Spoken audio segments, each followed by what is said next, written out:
Hello दोस्तों, स्वागत है आपका मेरे YouTube चैनल में। मेरा नाम है हर्षल और आज हम बैकअप एंड स्टोरेज का पार्ट 4 डिस्कस करने वाले हैं। तो आज के वीडियो में मैं आपको जो बैकअप है उसके बारे में मैं आपको उसके टाइप्स बताऊंगा बैकअप के। और एक यूटिलिटी है rsync नाम की, तो वो यूटिलिटी हम लोग कैसे यूज़ करेंगे बैकअप के लिए वो आज के वीडियो में मैं आपको बताने वाला हूँ। तो चलिए शुरू करते हैं। तो जैसे बैकअप मतलब क्या होता है कि उसके काफ़ी सारे टाइप है, राइट। तो ये जो 5 है ये बेसिक टाइप्स है, तो ये जानना आपके लिए ज़रूरी है। तो सबसे इम्पॉर्टेंट जो है वो फुल बैकअप। अभी फुल बैकअप मतलब क्या होता है? फुल बैकअप मतलब क्या होता है कि मान लो अगर एक डेटा है, एक डायरेक्टरी में एक डेटा है, ठीक है। उस डायरेक्टरी का पूरा डेटा आप मतलब एज अ बैकअप आप कहीं और जगह पे स्टोर कर रहे हो, तो वो होता है आपका फुल बैकअप, ठीक है। जैसे कि अभी मान लीजिए कि एवरी डे जो है डेटा वहाँ पे स्टोर होते रहता है। तो क्या होता है कि आप पूरा का पूरा बैकअप ले रहे हो, राइट। तो पूरा बैकअप लेना, दैट इज फुल बैकअप। उसके बाद में होता है इंक्रीमेंटल बैकअप। अभी इंक्रीमेंटल बैकअप में क्या होगा कि पूरा का पूरा बैकअप ना लेते हुए आप क्या करोगे कि आप मतलब डेली बेसिस पे बैकअप लोगे। फॉर एग्जांपल आपको डेली बेसिस मतलब मंडे का आपने बैकअप ले लिया, ठीक है। उसके बाद में ट्यूसडे का बैकअप, उसके बाद में वेडनेसडे का। तो आप डेली बैकअप ले रहे हो, या फिर आप आर्ली बैकअप ले रहे हो, या फिर आप वीकली बैकअप, हर वीक में एक बार आप बैकअप ले रहे हो। सो दैट इज इंक्रीमेंटल बैकअप, ठीक है। तो क्या होता है कि मान लीजिए आपने मंडे को बैकअप ले लिया, ठीक है, उसको कहीं और जाके स्टोर कर दिया, उस डेटा को कॉपी कर दिया किसी और लोकेशन पे, रिमोट लोकेशन पे। तो मंडे का जो है वो आपने स्टोर कर दिया। उसके बाद में क्या होगा कि ट्यूसडे को भी कुछ डेटा जो है वो जमा हो जाएगा, मतलब वो डेटा ट्यूसडे का डेटा रहेगा। तो ट्यूसडे का डेटा क्या होगा कि अभी ट्यूसडे का डेटा वहां पे जाएगा। अभी मंडे और ट्यूसडे दोनों का डेटा वहां पे मतलब कॉपी नहीं करेंगे हम लोग। अब क्या कॉपी होगा? अब सिर्फ ट्यूसडे का डेटा वहां पर कॉपी होगा रिमोट लोकेशन पे। तो ये होता है इंक्रीमेंटल बैकअप, मतलब जो चेंज है वो वहां पे स्टोर है। उसके बाद में वेडनेसडे रहेगा तो सिर्फ वेडनेसडे का डेटा वहां पे स्टोर होगा। तो मतलब मंडे, ट्यूसडे, वेडनेसडे, तो हर दिन का अलग अलग बैकअप जो है वो स्टोर होते जा रहा है आपके रिमोट लोकेशन पे। तो अभी हम लोग बात करेंगे डिफरेंशियल बैकअप। अभी डिफरेंशियल बैकअप में क्या होता है, जैसे संडे का मान लीजिए मंडे का आप बैकअप ले रहे हो, ठीक है। अभी ट्यूसडे है, तो इसमें क्या होगा डिफरेंशियल में, मंडे और ट्यूसडे दोनों का बैकअप अभी वहां पे कॉपी होगा रिमोट लोकेशन पे, ठीक है। उसके बाद में वेडनेसडे आ गया तो क्या होगा, मंडे, ट्यूसडे, वेडनेसडे, तो तीनों का जो बैकअप है वो वहां पे स्टोर होगा। तो दैट इज कॉल्ड डिफरेंशियल। तो इसको डिफरेंशियल बैकअप कहते हैं। तो जब क्या होगा कि जब संडे आ जाएगा तो संडे में क्या रहेगा, मंडे, ट्यूसडे, वेडनेसडे से लेके सैटरडे तक पूरा का पूरा जो डेटा, सैटरडे का पूरा डेटा आपके संडे और संडे के साथ वहां पे स्टोर हो जाएगा लोकेशन में।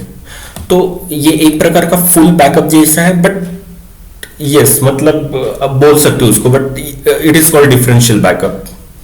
मतलब इसमें भी क्या हो रहा है कि आप पूरा का पूरा फुल बैकअप नहीं ले रहे हो, आप क्या कर रहे हो, 1 बाय 1 वहां पे ऐड होते जा रहा है, राइट। मंडे का डेटा कॉपी हो रहा है रिमोट लोकेशन पे, देन मंडे ट्यूसडे का डेटा हो रहा है, ठीक है, देन मंडे ट्यूसडे वेडनेसडे का डेटा हो रहा है। सो that is called differential backup. तो ये होता है डिफरेंशियल बैकअप। उसके बाद में होता है नेटवर्क बैकअप। अभी नेटवर्क बैकअप में क्या होता है, अभी नेटवर्क बैकअप में सीधा आप बोल सकते हो कि नेटवर्क रिलेटेड, मतलब देखिए अभी ऑपरेटिंग सिस्टम होता है, ठीक है। तो ऑपरेटिंग सिस्टम का इमेज, ठीक है, इंस्टेंस बोलते हैं उसको, ठीक है, इंस्टेंस बोल सकते हैं, स्नैपशॉट बोल सकते हैं, इमेज बोल सकते हैं। तो उसका एक इमेज जो है,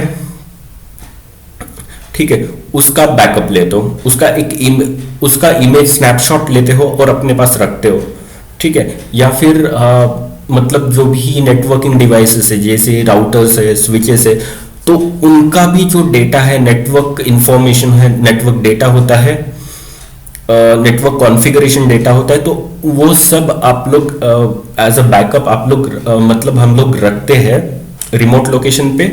तो ये हो गया आपका नेटवर्क बैकअप। ठीक है, जैसे राउटर हो गया तो राउटर में भी एक ओएस रहता है, राइट, तो उसका भी बैकअप लिया जाता है। सो दैट इज नेटवर्क। तो ये ऑपरेटिंग सिस्टम का बैकअप लेने से क्या होता है कि आप पूरा का पूरा नेटवर्क जो है वो बना सकते हो, मतलब आपके पास उसका बैकअप है, right. So this is called network backup. उसके बाद में आता है आपका डंप बैकअप। अभी डंप बैकअप मतलब बहुत ही सिंपल है। डंप बैकअप मतलब आपके सिस्टम का जो भी डिस्क है, जो भी स्टोरेज है, सीधा सीधा आप उस स्टोरेज का एक इमेज जो है वो बनाते हो, स्नैपशॉट जो है वो लेते हो और वो कहीं पे स्टोर करते हो। That is called dump backup. तो full backup, incremental, differential, network backup, then dump backup, ये 5 टाइप्स ऑफ बैकअप्स जो है वो अवेलेबल होते हैं and it is very useful in the big organisations. तो ऑर्गेनाइजेशंस में, बड़े बड़े ऑर्गेनाइजेशंस में ये बैकअप्स जो है ये यूज होते हैं, इस तरीके से बैकअप लिया जाता है। तो चलिए आगे देखते हैं। तो देखिए अभी फुल बैकअप, इंक्रीमेंटल बैकअप और डिफरेंशियल बैकअप में क्या डिफरेंस है, क्योंकि सबसे इंपॉर्टेंट बैकअप ये 3 है, राइट। क्योंकि आपका जो डेली डेटा, जो बैकअप डेटा का जो बैकअप लिया जाता है वो इन्हीं टाइप्स में लिया जाता है। तो देखिए अभी क्या होता है कि फुल बैकअप जो है, अभी फुल बैकअप में क्या है, जितना भी डेटा है, ठीक है, पूरे मंथ का, पूरे ईयर का, ठीक है, ईयरली अगर कोई डेटा लेते हैं, मतलब पूरा का पूरा डेटा जितना भी है, ठीक है, तो उसका जो बैकअप है वो जाता है, राइट। तो अभी क्या है कि पूरा का पूरा डेटा जो है उसका बैकअप ले चुके हैं, तो क्या होता है कि ये आसान हो जाता है उस वो जो पूरा जो डेटा है उसको रिस्टोर करना। It's very easy and faster, right. तो पूरा डेटा का बैकअप ले लो, फिर उसको रिस्टोर करो। इट्स वेरी इजी एंड ये काफी इजी भी होता है उसको रिस्टोर करना, और ये थोड़ा फास्ट भी होता है। उसके बाद इंक्रीमेंटल बैकअप में क्या होता है, इंक्रीमेंटल बैकअप में क्या होता है, जो भी चेंजेस रहते हैं, मतलब आपने एक बैकअप ले लिया, उसके बाद में उसमें कुछ चेंजेस, मतलब कुछ ऐड हो गया, तो जो एग्जिस्टिंग चीजें हैं उस वो तो कॉपी नहीं होगी, जो एग्जिस्टिंग नहीं है वो कॉपी होगा, इंक्रीमेंटल बैकअप होगा, राइट। जो भी चीजें ऐड होती रहेगी बस उसका कॉपी जो है वो रिमोट लोकेशन पे स्टोर होगा। सो इसमें क्या होता है कि जैसे उसकी जो है फाइल्स अलग से बनती है, जैसे मंडे की एक फाइल बन गई, देन ट्यूसडे, वेडनेसडे, थर्सडे, ठीक है, तो इस तरीके से 1 बाय 1 वो बैकअप चलता है। तो जब आप उसे रिस्टोर करोगे तो वही जो बैकअप, वही जो फाइल्स है उसको आपको रिस्टोर करना पड़ेगा। तो सेम ऑर्डर में आपको रिस्टोर करना पड़ेगा, मतलब पहले मंडे की फाइल आप रिस्टोर करोगे, देन वेडनेसडे का डेटा रिस्टोर करोगे, मंडे ट्यूसडे का, देन वेडनेसडे, थर्सडे, फ्राइडे। तो इस तरीके से 1 बाय 1 आप डेटा जो है वो रिस्टोर करोगे इन अ स्पेसिफिक ऑर्डर, ठीक है, तभी तो आपको पूरा डेटा जो है वो करेक्ट ऑर्डर में मिलेगा, राइट। तो इसमें क्या होता है कि ये काफी स्लो होता है प्रोसेस, 1 बाय 1 आपको चेक करके मतलब करना पड़ता है। जबकि फुल बैकअप में क्या होता है, डेटा पूरा का पूरा ऑलरेडी एक ऑर्डर में होता है, तो आपको सिंपली उसको रिस्टोर करना होता है, राइट। लेकिन यहाँ पे आपको ध्यान से ये सब चीजें करनी होती है, करेक्ट ऑर्डर में आपको रिस्टोर करना होता है इंक्रीमेंटल बैकअप में। अभी डिफरेंशियल बैकअप में क्या होता है, डिफरेंशियल बैकअप में देखिए क्या होता है कि जो लास्ट बैकअप है, फॉर एग्जांपल आप मान लीजिए कि वीकली आप बैकअप ले रहे हो, डिफरेंशियल बैकअप, ठीक है, जैसे Monday, Tuesday, Wednesday, Thursday, Friday, ठीक है। मंडे को सॉरी ट्यूसडे को मंडे ट्यूसडे दोनों का बैकअप वेडनेसडे को जाएगा, ठीक है, वेडनेसडे, तो इस तरीके से होगा वो, ठीक है। तो लास्ट में जो संडे आएगा उसमें पूरा का पूरा सैटरडे तक बैकअप रहेगा और वो पूरा का पूरा डेटा रहेगा। तो वो जो डेटा है उसको फिर आपको रिटेन करने में थोड़ा आसानी होगी, क्योंकि आपको सिंपली फिर संडे का डेटा जो है वो अलग से बैकअप लेना पड़ेगा। तो ये जो है ये थोड़ा फुल एंड लास्ट डिफरेंशियल, तो मतलब वो जो मतलब जो लास्ट में जो रहेगा ना, देखिए मैं आपको सिंपल बताता हूँ। अभी क्या है, मंडे को, ठीक है, मंडे का डेटा स्टोर होगा, ठीक है। ट्यूसडे को मंडे और ट्यूसडे दोनों का डेटा स्टोर होगा, राइट।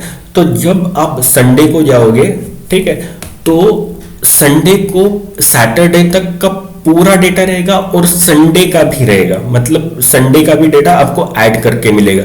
तो इसमें पता है क्या होता है, थोड़ा टाइम लेता है। वो टाइम इसलिए लेता है, बैकअप लेने में भी बहुत टाइम लेता है, क्योंकि धीरे धीरे धीरे धीरे टाइम जो है वो इंक्रीज होते, डेटा जो है वो ज्यादा मतलब एक्सपैंड होते जाता है, ज्यादा टाइम लेता है, और हमेशा जो है वो प्रोसेस चलती रहती है। यहाँ पे सिर्फ आपको एक ही बार बैकअप ले लेना है, ठीक है। यहाँ पे आपको हमेशा बैकअप लेना पड़ता है और डेटा जो है वो इंक्रीज होते जाता है, राइट। तो इसको भी रिस्टोर करने में ज्यादा कुछ नहीं है, आपको जो फुल बैकअप लेना पड़ेगा, और लास्ट का जो डे का बैकअप है वो भी अलग से आपको ऑर्डर में उसको रिस्टोर करना पड़ेगा उस डेटा को। तो ये total full backup, incremental backup and differential backup, ये तीनों चीजें हैं। और सबसे मतलब फास्ट अगर किसी का बैकअप होता है तो वो है इंक्रीमेंटल बैकअप। और rsync यूटिलिटी जो हम यूज करने वाले हैं, जो मैं आपको बताने वाला हूं, वो यूटिलिटी में भी बैकअप जो है वो इंक्रीमेंटल बैकअप मतलब होता है, ठीक है। जो डेटा है उसका बैकअप इंक्रीमेंटल इस बैकअप टाइप से लिया जाता है। चलिए आगे बढ़ते हैं। उसके बाद देखिए आप किस किस चीज का बैकअप ले सकते हो, मतलब ऑर्गेनाइजेशन में किस किस चीज का बैकअप लिया जाता है। तो जैसे कि ईटीसी, मतलब कोई कुछ कॉन्फ़िगरेशन फाइल्स होती है, राइट, इंपॉर्टेंट, तो उसका मतलब बैकअप लिया जाता है ईटीसी फाइल से, ठीक है। लॉग फाइल्स का बैकअप नहीं लेते हैं ज्यादातर, तो बट ठीक है, काफी सारी जो चीजें हैं उसका बैकअप जो है ईटीसी से लिया जाता है। मतलब ईटीसी में काफी सारी कॉन्फ़िगरेशन फाइल्स होती है, और जो इंपॉर्टेंट कॉन्फ़िगरेशन फाइल्स है उसका ऑर्गेनाइजेशंस में बैकअप लेंगे। देन होम, अभी होम में क्या होता है, होम में जो यूजर है, स्पेसिफिक यूजर है जो काम कर रहा है, तो उस यूजर का जो डेटा है, ठीक है, वो डेटा होम नाम की डायरेक्टरी में होता है। अभी होम नाम की डायरेक्टरी में कौन से जो भी इंपॉर्टेंट डेटा ऑर्गेनाइजेशन को चाहिए होंगे एज अ बैकअप, वो उसको कॉपी करेंगे रिमोट लोकेशन पे। देन var/www, अभी www मतलब वर्ल्ड वाइड वेब, इसका मतलब तो आपको मतलब आपको समझ में ही आ गया होगा कि www मतलब ये वेब पेज से रिलेटेड कुछ तो भी है। तो इसमें क्या है कि जब भी आप कोई भी वेबसाइट आप होस्ट करते हो किसी सर्वर पे, तो उसका जो डेटा है वो www नाम की जो डायरेक्टरी है var में, वहां पर उसका डेटा होता है। देन var spool mail, इसमें मेल से रिलेटेड जो भी डेटा है वो यहाँ पर स्टोर होता है। देन MySQL डेटाबेस रिलेटेड जो भी डेटा है वो MySQL यहाँ पर आपका सेव होता है, तो इसका भी बैकअप लेना जरूरी है। तो ऑर्गेनाइजेशन में ये 5 जो चीजें हैं इनका बैकअप जो है वो लेते हैं, रखते हैं। तो चलिए आगे बढ़ते हैं। ओके, तो अभी हम लोग आ गए हैं rsync। अभी rsync में rsync एक यूटिलिटी है जिसकी मदद से आप रिमोट लोकेशन पे, मतलब आपका सर्वर अगर एक जगह पे है और दूसरा, मतलब एक सर्वर इंडिया में है और दूसरा सर्वर यूएस में है, तो इंडिया के होस्ट मशीन, कोई भी मशीन हो, होस्ट हो, क्लाइंट हो या फिर सर्वर हो, तो वहां से डेटा आप रीलोकेट कर सकते हो, सॉरी कॉपी कर सकते हो आप रिमोट लोकेशन पे। जैसे कि एक सर्वर पड़ा हुआ है यूएस में, तो आप यूएस पे कॉपी कर सकते हो। तो उसके लिए आपको rsync नाम का जो यूटिलिटी है उसका यूज जनरली होता है। तो rsync में क्या होता है कि सिंक्रोनाइजेशन होता है। तो एक ये पढ़ लेते हैं। rsync command is ideal tool for copying and synchronizing files and directories to a remote computer। तो रिमोट कंप्यूटर में सिंक्रोनाइज होता है फाइल्स एंड डायरेक्टरीज, ठीक है। अभी सिंक्रोनाइजेशन मतलब यहाँ पे क्या होगा, सिंक्रोनाइजेशन मतलब क्या होता है कि सबसे पहले क्या होता है, लोकल कंप्यूटर और remote computer, sorry local machine and remote machine, या फिर लोकल सर्वर रिमोट सर्वर, दोनों में क्या होता है, पहले सिंक्रोनाइजेशन होता है।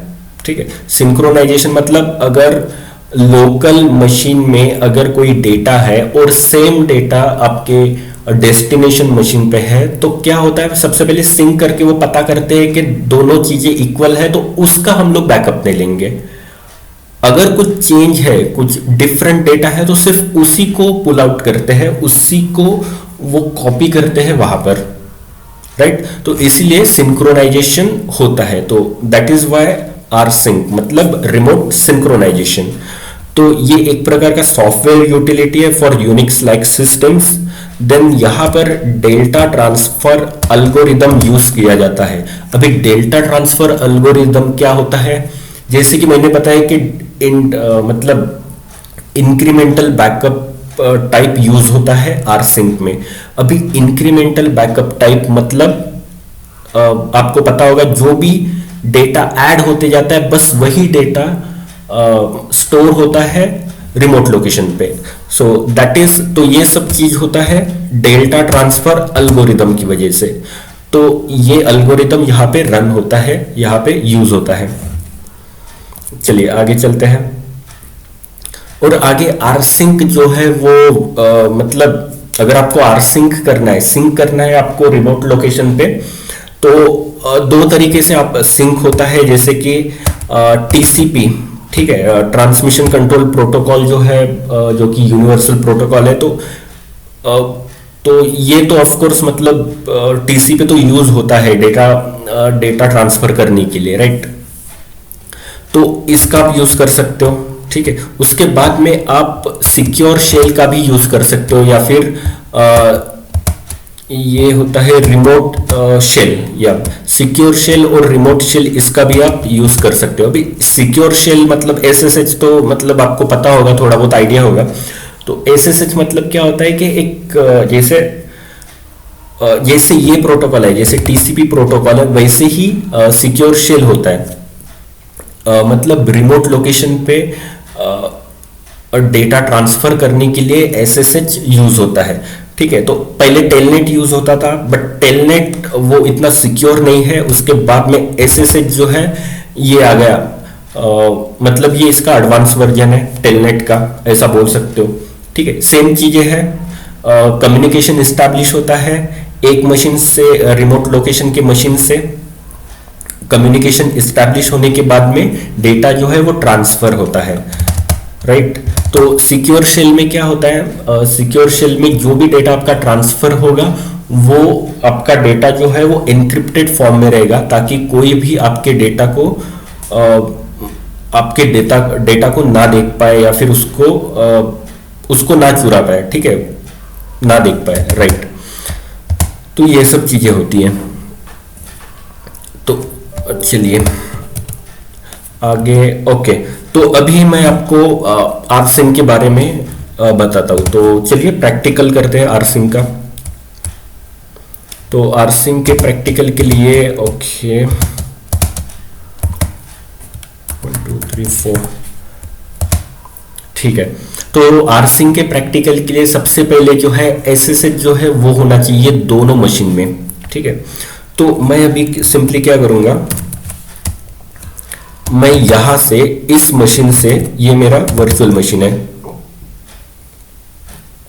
मेरे वर्चुअल मशीन में मैं आर सिंक से डेटा कॉपी करूंगा, मतलब बैकअप लूंगा, कॉपी करूंगा।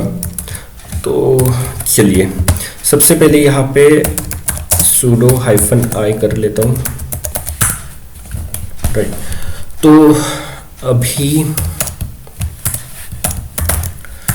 अभी आर सिंक सबसे पहले ना आपको आर सिंक जो है वो डाउनलोड करना पड़ेगा। तो ये जो है ये मेरा उबुंटू मशीन है। तो उबुंटू मशीन में ऐप गेट इंस्टॉल भी बोलते हैं उसको, ऐप इंस्टॉल भी करके हो जाता है। तो ऐप इंस्टॉल आर सिंक आपको ये ऐसा लिखना पड़ेगा, ठीक है। यहां पर देखिए, यहां पे क्या बोल रहा है, यहां पर देखिए rsync is already the newest version. इसका मतलब rsync जो है वो ऑलरेडी अवेलेबल है, राइट। अगर आपको रिमूव करना है तो आप ये जो कमांड है ऐप ऑटो रिमूव, ये कर सकते हो, राइट। तो अगर मैं इसको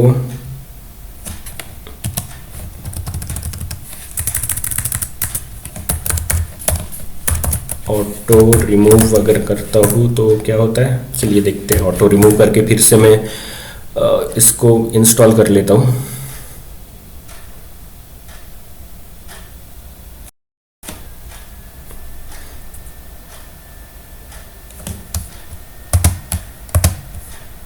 ओके, ठीक है। तो rsync अगर मैं यहाँ पे ls करता हूँ तो ओके, टेस्ट नाम की फाइल है, तो rsync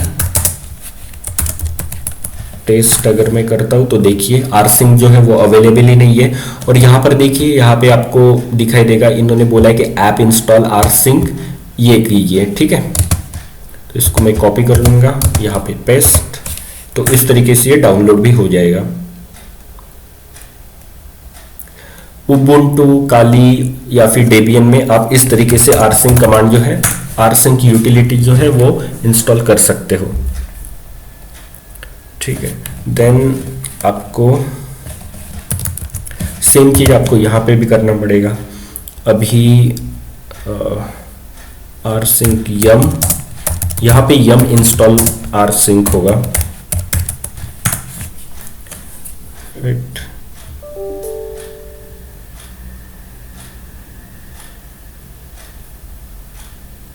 तो यहाँ पर देखिए rsync जो है वो इंस्टॉल हो रहा है।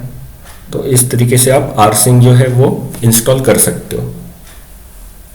आगे जाके मैं आपको जब पैच मैनेजमेंट में पे जब मैं वीडियो बनाऊंगा तब आपको अच्छे से पता चलेगा कि हम लोग डाउनलोड कैसे करेंगे और उसके बाद में पैच मैनेजमेंट क्या होता है, अपडेट कैसे करेंगे, सिस्टम को अपग्रेड कैसे करेंगे। तो वो सब चीज़ आपको पैच मैनेजमेंट में पता चल जाएगा। तो अभी के लिए मैं, ठीक है। तो देखिए हम लोगों ने rsync जो है वो दोनों तरफ इंस्टॉल कर लिया है, रिमोट लोकेशन पे और मेरे इस लोकल मशीन में। तो अभी rsync होने के बाद में हम लोगों को SSH होना चाहिए दोनों मशीन पे, राइट। तो SSH के लिए सिस्टम, आप एक काम करो, सिस्टम CTL यहाँ पे डाल दो, सिस्टम CTL, ठीक है। स्टेटस जानने के लिए स्टेटस देखो और यहाँ पे SSH लिखो, ठीक। तो यहाँ पे देखिए एक्टिव रनिंग बोल रहा है, मतलब SSH जो है ये डीमन है और ये डीमन एक्टिव है, रन है, बैकग्राउंड में चल रहा है, राइट। तो चलिए ये है मेरे पास, ठीक है। तो मतलब यहाँ पे SSH, अभी यहाँ पर हम लोग चेक करेंगे SSH। तो सिस्टम CTL, राइट, एक मिनट,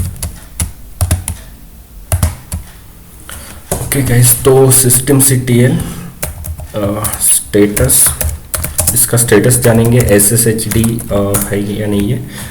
तो यहाँ पर भी एक्टिव है, राइट। तो SSHD आप अगर सर्वर आपका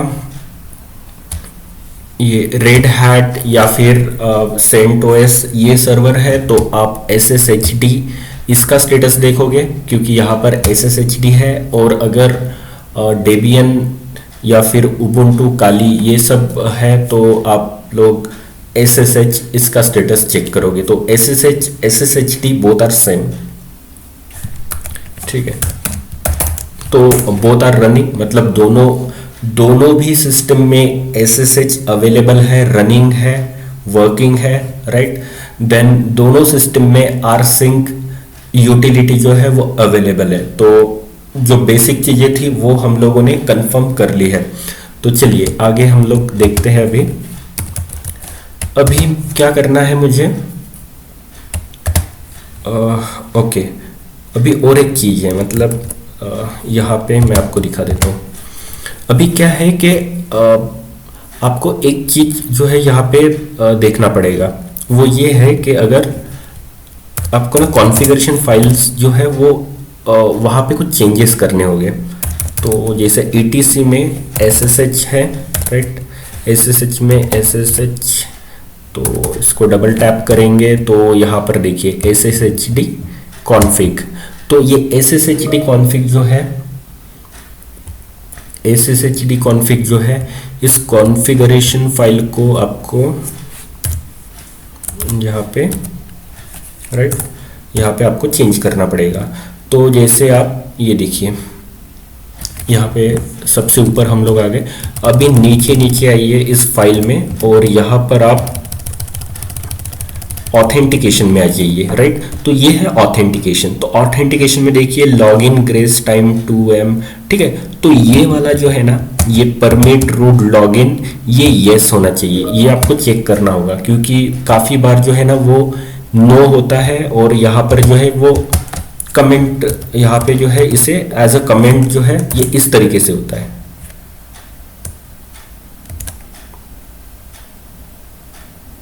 ठीक है, तो शायद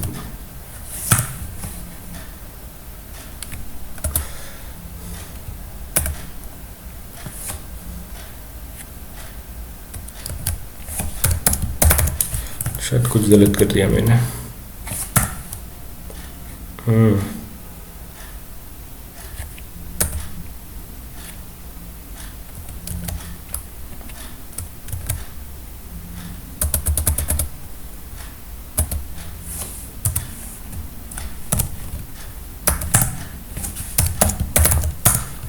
इसको मुझे रिस्टार्ट करना पड़ेगा एक बार, कुछ तो भी हो गया।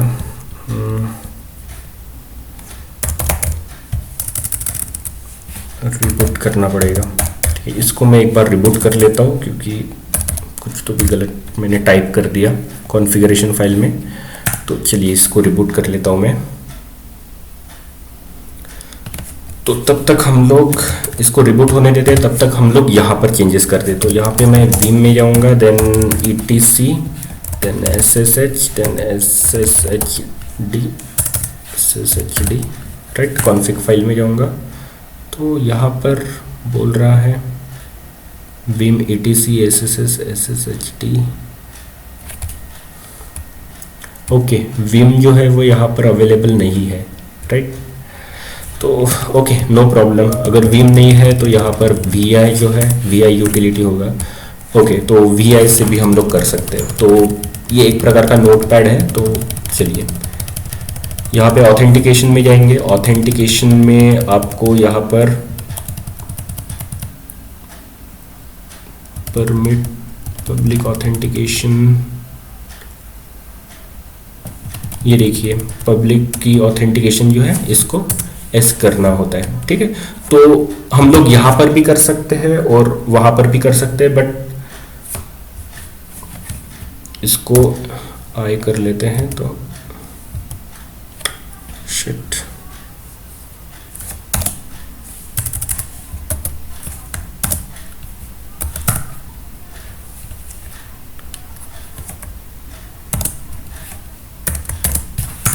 क्विट कर लेते हैं यहाँ से। मैंने Vim डाउनलोड कर लेता हूँ, बिकॉज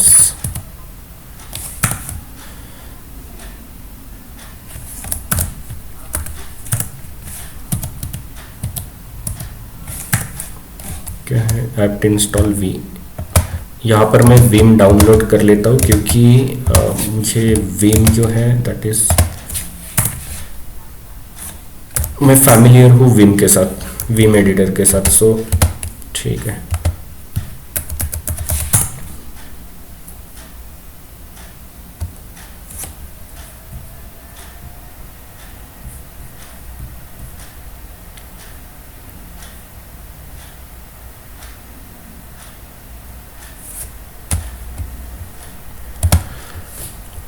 तो यहाँ पर हम लोग आ गए।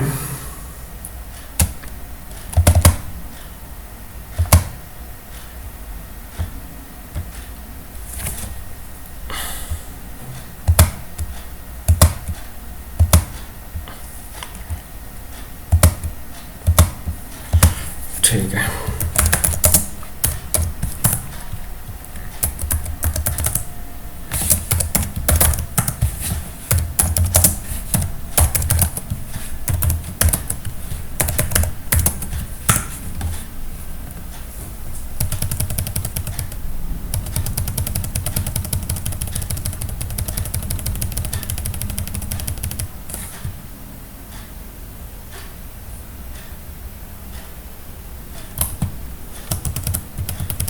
ऑथेंटिकेशन यहाँ पर ऑथेंटिकेशन, ये देखिए यहाँ पे ना ये येस है, तो ये येस होना चाहिए, राइट।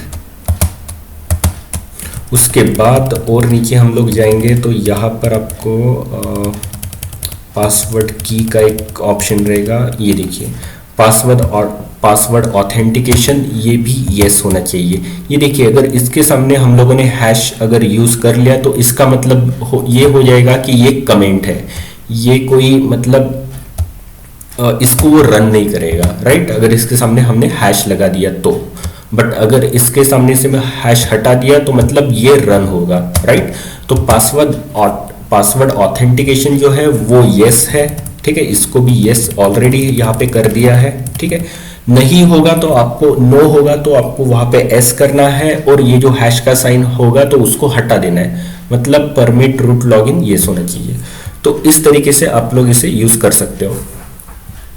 उसके बाद मैं इसे क्विट कर देता हूँ, राइट। तो ये सब हो गया। अभी मैं इफ कॉन्फ़िग कर लेता हूँ, राइट। इफ कॉन्फ़िग से अभी मुझे यहाँ पे ये पता चलेगा, ठीक है। आईपी मुझे पता करना था, तो सो आईपी इज 168.1.101। तो चलिए इस आईपी की मदद से मैं अभी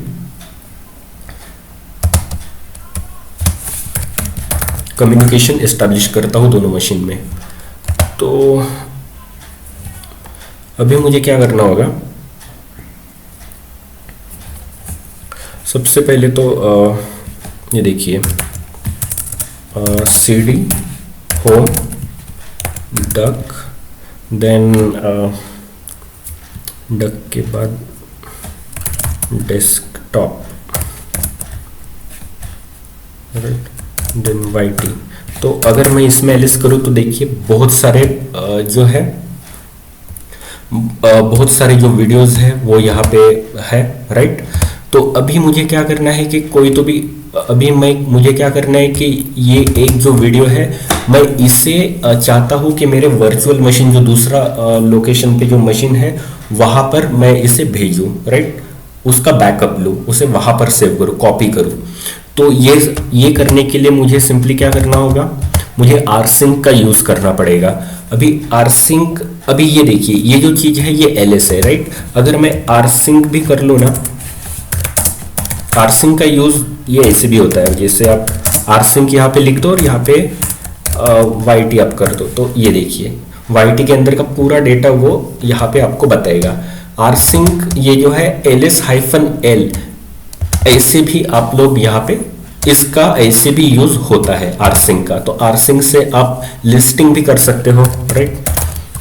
rsync से आप जो डेटा है, अभी जो डेटा है ना आप लोकली भी मतलब भेज सकते हो, जैसे rsync मैंने कर दिया, राइट। तो rsync अगर एक मिनट, मैं यहाँ पे एक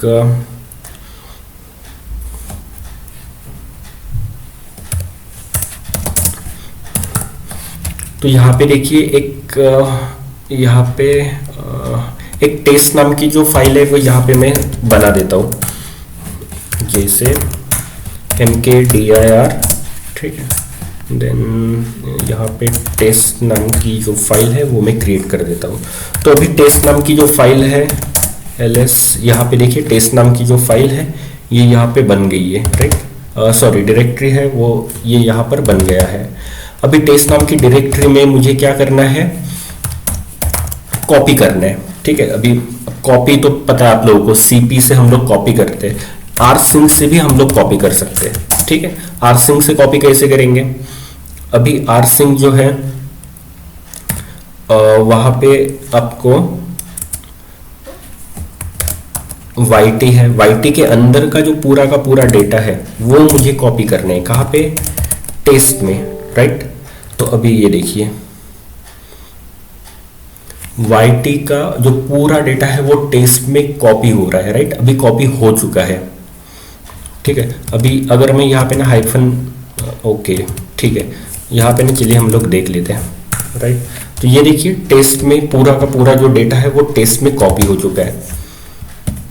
अगर मैं cd टेस्ट करूँ और ls करूँ तो ये देखिए पूरा जो डेटा है वो कॉपी हो चुका है। तो इस तरीके से हम लोग कॉपी भी कर सकते हैं, इट्स वेरी इजी राइट। तो ये जो है ये तो मैंने लोकली कॉपी की है, ठीक है। rsync से हम लोग लिस्टिंग कर सकते हैं, कॉपी कर सकते हैं। लेकिन अभी सबसे इम्पॉर्टेंट जो चीज़ है वो है कि मुझे जो डेटा है उसका बैकअप लेना है मेरे रिमोट लोकेशन पे। अभी रिमोट लोकेशन पे बैकअप लेने के लिए राइट, रिमोट लोकेशन पे बैकअप लेने के लिए हम लोग rsync का यूज़ कैसे करेंगे वो हम लोग अभी देखेंगे। तो अभी उसके लिए क्या है, अभी ठीक है, मुझे टेस्ट डायरेक्टरी से डेटा जो है वहाँ पे कॉपी करना है रिमोट लोकेशन पे। तो उसके लिए rsync ठीक है -avhz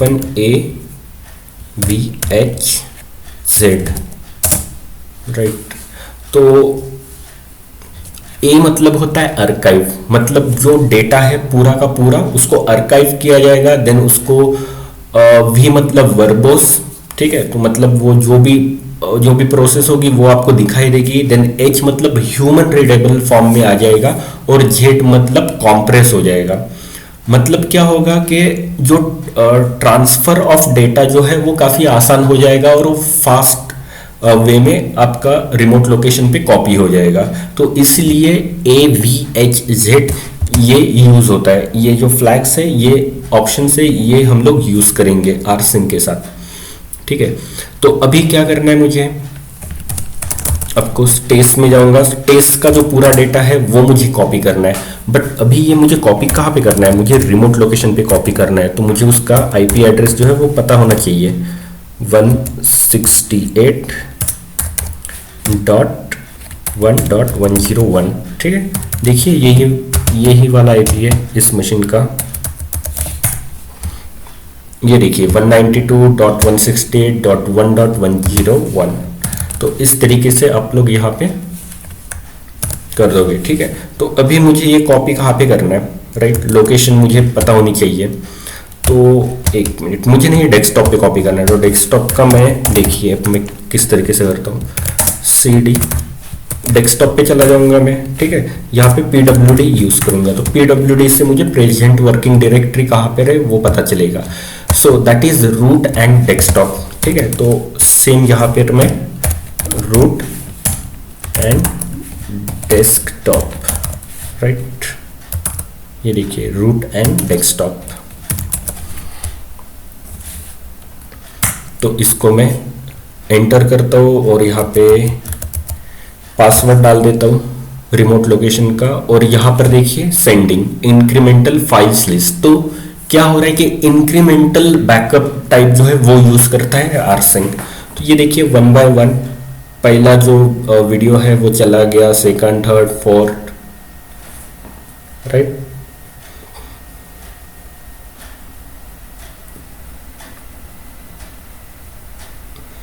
तो इस तरीके से आप जो डेटा है, जो भी डेटा है वो अभी मतलब हो गया है, ट्रांसफर हो गया, कॉपी हो गया है राइट। तो चलिए अब ये जो डेटा है, ठीक है, ये डेटा अब मैं देखूंगा वहां पे रिमोट लोकेशन में कि वो डेटा वहां पर कॉपी हुआ या नहीं।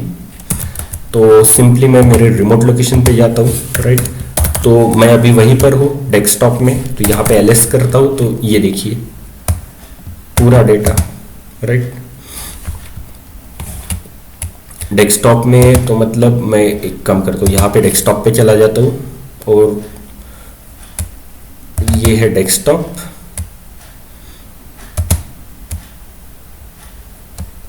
सॉरी डेस्कटॉप, तो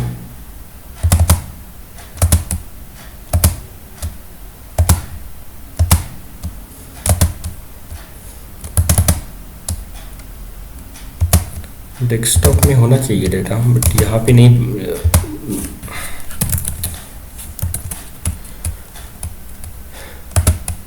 यहाँ पे दिख रहा है, वहाँ पे नहीं दिख रहा है। सो समथिंग रूट डेस्कटॉप में तो डेटा है, बट ये कहाँ पर है।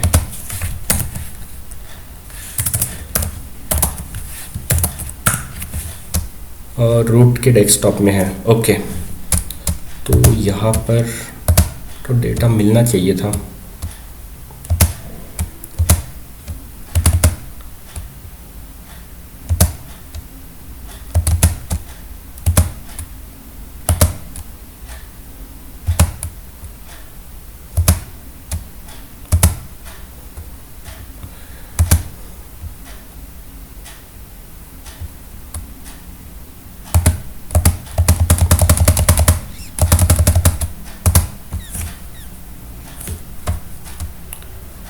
तो वहाँ पर डेटा होना चाहिए था, बट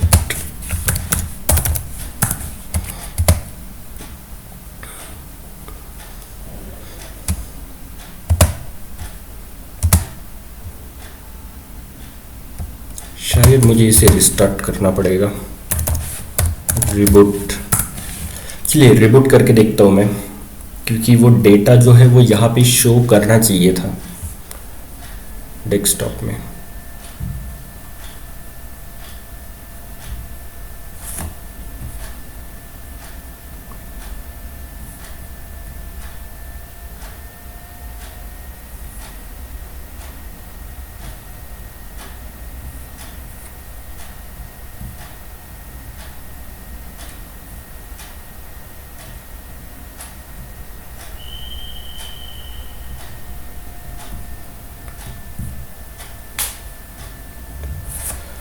तो अभी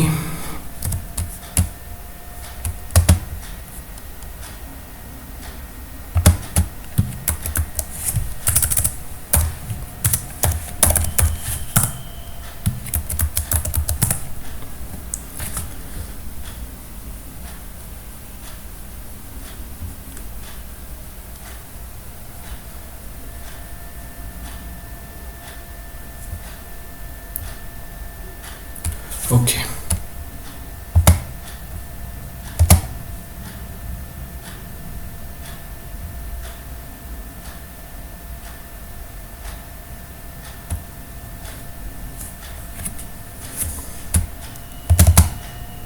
ओके। तो देखिए अभी यहाँ पे पूरा जो डेटा है वो यहाँ पे मिल गया, ठीक है। सभी वीडियोस है, MKV फाइल्स है, तो ये सब हो गया। तो इसको अगर मैं प्ले करूँगा तो ये प्ले हो जाना चाहिए, राइट। ओके, सो सॉफ्टवेयर यहाँ पे नहीं कर रहा है, प्लेयर जो है that is not supporting. Okay, right. तो इस तरीके से हम लोग उसका जो बैकअप है वो रिमोट लोकेशन पे हम लोग रख सकते हैं, राइट। तो सेम चीज़ है, इसको हम लोग SSH से भी कर सकते हैं। अभी कोई भी अगर आपको SSH अगर करना है या फिर RSH करना है तो उससे भी कर सकते हैं। यहाँ पे SSH थ्रू होता है, राइट। तो ये देखिए SSH से हो जाएगा अभी।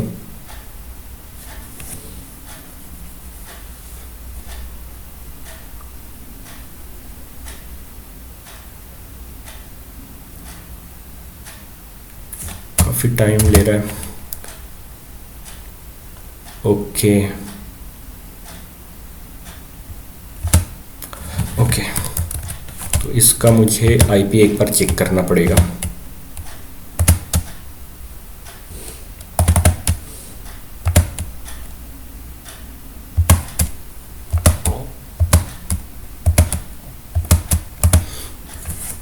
इफ कॉन्फिग, तो इसका IP, ये देखिए इसका IP चेंज हो चुका है। सो 1.103, तो यहाँ पर होगा 1.103। So yes, okay, yes type करना होगा, देन 1 2 3 4। ओके, तो ये देखिए भेज दिया है 12 बाइट्स, ठीक है। क्योंकि यहाँ पे अभी क्या हो गया है कि पूरा का पूरा जो डेटा है टेस्ट में वो सेम डेटा है, तो इसलिए उन्होंने क्या किया कि कोई भी डेटा वहाँ पे भेजा नहीं है, सिर्फ 12 बाइट्स जो है वो रिसीव हो चुका है, राइट। टोटल साइज 447 जो है ये बताया है, मतलब वही साइज है सेम। तो बस उन्होंने कैलकुलेट करके ये सब चीज़ें आपको बता दी है, राइट। तो इस तरीके से आप लोग ये सब कर सकते हो, एसएसएच थ्रू भी कर सकते हो, देन टीसीपी थ्रू भी आप लोग कॉपी कर सकते हो डेटा को। ओके गाइस, तो इस तरीके से हम लोग बैकअप जो है उसे ले पाएंगे, रख पाएंगे रिमोट लोकेशन पे। तो और इसमें काफ़ी सारे ऑप्शन है आर सिंक में। अगर आर सिंक करके आप लोग देखो यहाँ पे हेल्प, तो आपको काफ़ी सारे जो है अवेलेबल जो फ्लैग्स है वो मिल जाएंगे यहाँ पर। ये देखिए, वी मतलब verbose, archive and all the things, right. यहाँ पे डिलीट का भी ऑप्शन है। डिलीट का मतलब क्या होता है कि मतलब डिलीट हो जाएगा जो चीज़ आप मतलब लोकल मशीन से आप रिमोट लोकेशन में भेज रहे हो, तो लोकल मशीन से वो डेटा जो है वो डिलीट हो जाएगा और वो वहाँ पर सेव हो जाएगा।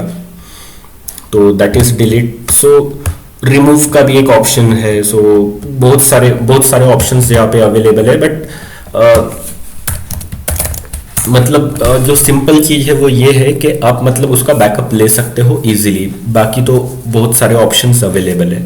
तो ये देखिए, यहाँ पर मैंने कुछ ऑप्शंस निकाले हैं जो कि बहुत इंपॉर्टेंट है, थोड़ा इंपॉर्टेंट है। तो उसमें ये CH ऑन है, आप ओनर चेंज कर सकते हो, राइट। मतलब अभी आपने मैं बताता हूँ अभी आपको, अभी ये कैसे करेंगे। ओनर अभी चेंज करना है, जैसे LS कर दूंगा मैं, ठीक है। अभी ये BS1 MKV, राइट, इसको मुझे चेंज करना है। तो इसका ओनर चेंज करने के लिए यहाँ पर SSH CH ऑन आप कर दीजिए यहाँ पे, देन इक्वल टू यूज़र जो है, अगर मैं यहाँ पे एडमिन रख दूंगा, then admin same thing, right. तो यूज़र एंड ग्रुप दोनों मैं एडमिन रख देता हूँ, और यहाँ पर मैं एक वीडियो है बस उसका चेंज कर देता हूँ। ये वाला जो वीडियो है इसका चेंज कर दूंगा, ठीक है। इसका ओनर एंड ग्रुप जो है वो चेंज हो जाएगा, एडमिन रहेगा और वो यहाँ पर सेव हो जाएगा। तो ऑफ कोर्स ये इंफॉर्मेशन यहाँ पे ऐड की गई है, चेंज की गई है, तो बस यही इंफॉर्मेशन वहाँ पर जो है दिखाई देगी। तो इसके साथ में अगर मुझे प्रोग्रेस देखना है तो मैं प्रोग्रेस भी देख सकता हूँ। जैसे यहाँ पे मैं प्रोग्रेस लिख दूंगा, राइट, तो आपको प्रोग्रेस भी दिखाई देगा। तो चलिए इसको एंटर करता हूँ मैं, राइट। सेंडिंग इंक्रीमेंटल फाइल, ठीक है। तो ये इंक्रीमेंटल फाइल इन्होंने सेंड कर दिया है। तो अभी देखते हैं हम लोग वहाँ पर रिमोट लोकेशन पे। अगर मैं यहाँ पे देखूँगा तो वहाँ पे मुझे जो वीडियो है ये देखिए, अभी CD डेस्कटॉप अगर मैं करूँगा, LS करता हूँ, जो पहला जो है ना LS-LA, right, sorry LS-L, okay. तो जो फर्स्ट वीडियो है BS1, इसका देखिए एडमिन जो है वो आ गया। तो इस तरीके से आप चेंज भी कर सकते हो, राइट। तो अभी क्या करता हूँ मैं, रिमूव कर देता हूँ -RF, ठीक है।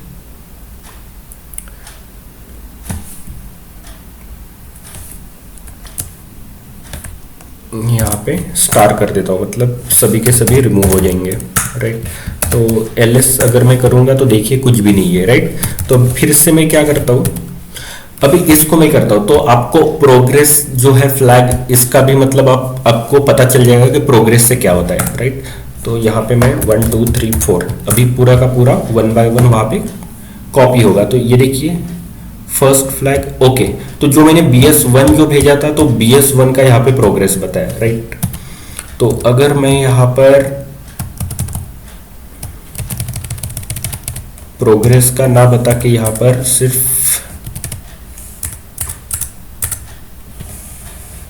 राइट, स्टार कर देता हूँ यहाँ पे,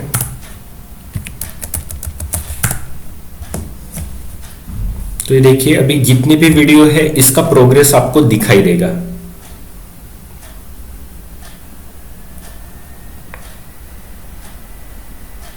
तो इस तरीके से जो वीडियोस है, जो भी डेटा है वो वहाँ पर कॉपी हो रहा है और यहाँ पे आपको पूरी जो डिटेल्स है वो दिखाई देगा, और जो एडमिन सबका जो यूजर एंड ग्रुप रहेगा वो एडमिन रहेगा। तो इस तरीके से आप काफ़ी सारे फ्लैग्स यूज़ कर सकते हो, काफ़ी सारे ऑप्शंस यूज़ कर सकते हो। तो और ये देखिए यहाँ पे प्रोग्रेस है, देन प्रोग्रेस आप अपडेट कर सकते हो, ठीक है। अपडेट मतलब ये रिमोट, ये आप पढ़ो, ठीक है। आप अगर इसको पढ़ लेते हो तो आपको काफ़ी कुछ समझ में आ जाएगा। ये ड्राई रन मतलब होता है कि आप मतलब ड्राई रन मतलब आप एग्जैक्टली रन नहीं कर रहे हो, आप चेक कर रहे हो पहले कि मतलब कैसे होगा, कॉपी कैसे होगा, वो सब चेक कर रहे हो पहले, कुछ प्रॉब्लम तो नहीं आएगी, right. That is called dry run, ठीक है। तो आप ड्राई रन कर सकते हो, आप डिलीट कर सकते हो फाइल्स, ठीक है। आपका जो लोकल होस्ट में जो भी फाइल्स रहेगी वो डिलीट हो जाएगी, ठीक है, लेकिन वो कॉपी हो जाएगी आपके रिमोट लोकेशन पे। देन आप सोर्स फाइल्स जो है उसको रिमूव कर सकते हो, लेकिन वो तभी रिमूव होगी जब सक्सेसफुल ट्रांसफर होगा, राइट। अगर ट्रांसफर सक्सेसफुल नहीं हुआ, फेल हुआ, तो वो रिमूव नहीं होगी फाइल, सोर्स फाइल रिमूव नहीं होगी।